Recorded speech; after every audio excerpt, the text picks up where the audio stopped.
लोकसभा चुनाव 2024 को लेकर सपा कांग्रेस के बीच आपस में लड़ाई हुई, लेकिन नुकसान जयंत चौधरी को काफ़ी हो सकता है। जयंत चौधरी को उम्मीद थी कि इस बार इंडिया अलायंस से उन्हें काफ़ी अच्छी मदद मिलेगी और काफ़ी कुछ सीटों पर उनकी पकड़ मजबूत होगी और उसी के सहारे कई सीटों पर वह जीत हासिल करेंगे।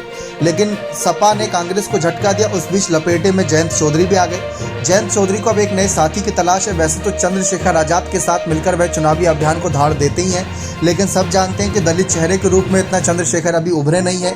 समर्थन मिलता है, उनकी रैलियों में भीड़ जुटती है, लेकिन अभी तक कोई बड़ा चुनाव उन्होंने जीता नहीं। लेकिन मायावती की बात करें तो मायावती चाहे रैलियां करे ना करे, लेकिन दलित वोटर्स उनके साथ रहते हैं। अगर मायावती की बसपा है तो दलित वोटर्स का जाना वहीं पर ही संभव माना जाता है।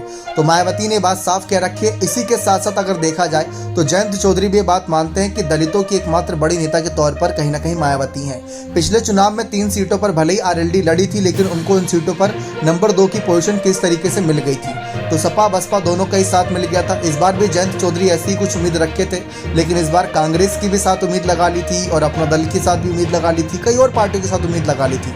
खैर, इन सब पर चर्चा चल रही है, लेकिन अब जयंत चौधरी नए साथी की तलाश कर सकते हैं। खबरों के अनुसार कांग्रेस ने हाल ही में इशारा दिया कि अखिलेश के अगर ऐसे ही तेवर रहे तो कांग्रेस बसपा और आरएलडी के साथ अकेले गठबंधन कर सकते, फिर सपा को दरकिनार कर दिया जाएगा।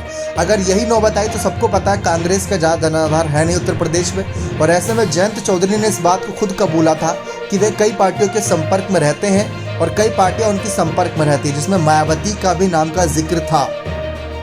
यानी कि मायावती की पार्टी के कई नेताओं से उनकी फ़ोन पर बातचीत होती रहती होगी गठबंधन को लेकर, क्योंकि मायावती की नाराज़गी समाजवादी पार्टी से, ना कि रालोद से। मायावती को अगर रालोद समर्थन देना चाहेगी तो मायावती का वो समर्थन लेना चाहेंगे। तो ऐसे में यही हालात बने तो जयंत चौधरी के लिए भी उत्तर प्रदेश में अपने आप को बचाए रखना एक बड़ा कहीं ना कहीं फैसला हो सकता है, क्योंकि अगर देखा जाए तो सर्वे ये इशारा कर रहे हैं कि अकेले 70+ सीटें बीजेपी जीत सकती है इस बार उत्तर प्रदेश में, 2 सीटें अपना दल जीत सकती है, 1 सीट सुभाषपा जीत सकती है, 1 सीट निषाद पार्टी। यानी अगर देखा जाए तो 74-75 सीट तो एनडीए दल लेके जा रहा है, और उसमें से 4 सीटें जो बताई जा रही है वो करीब समाजवादी पार्टी के खाते में और एक अन्य किसी खाते में कांग्रेस के खाते में जा सकती है। तो रालोद कहाँ है? तो रालोद अपने आप को और अपनी स्थिति को देखते हुए ही गठबंधन का फैसला बदल सकती है। इंडिया अलायंस के साथ बने रहने का वादा तो किया था, लेकिन जब इंडिया अलायंस में सपा ही टूट जाएगी कांग्रेस से तो काय बात का इंडिया अलायंस उत्तर प्रदेश में, ये तमाम चर्चाएं चल रही हैं। अब देखते हैं क्या हालात बनते हैं। बने रहे चैनल के साथ। बहुत बहुत धन्यवाद।